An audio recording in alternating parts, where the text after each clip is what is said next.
αξίζει τα πάντα, αξίζει η διοίκησή της, η παίκτης, ο προπονητής της, το επιτελείο. Όλοι θεωρώ ότι στο τέλος ανταμείβονται με τον καλύτερο τρόπο, γιατί συνήθως στη ζωή αυτό που αξίζει το παίρνεις.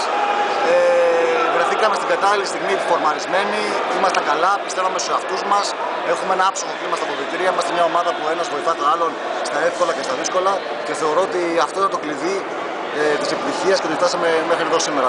Σήμερα πρέπει να γιορτάζει, θεωρώ, όλο το νησί και όλος ο αθλητικός κόσμος, ο υγιός σκεπτόμενος.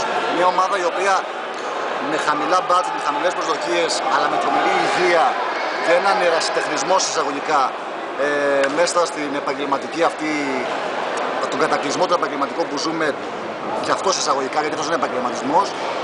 Όταν υπάρχει αγάπη για το άθλημα όπως πρέπει στον ερασιτεχνισμό, θεωρώ ότι μπορούν να γίνουν τα πάντα, να γίνουν θαύματα και οι μικρές ομάδες να φτάσουν στα ύψη όπως εμείς σήμερα.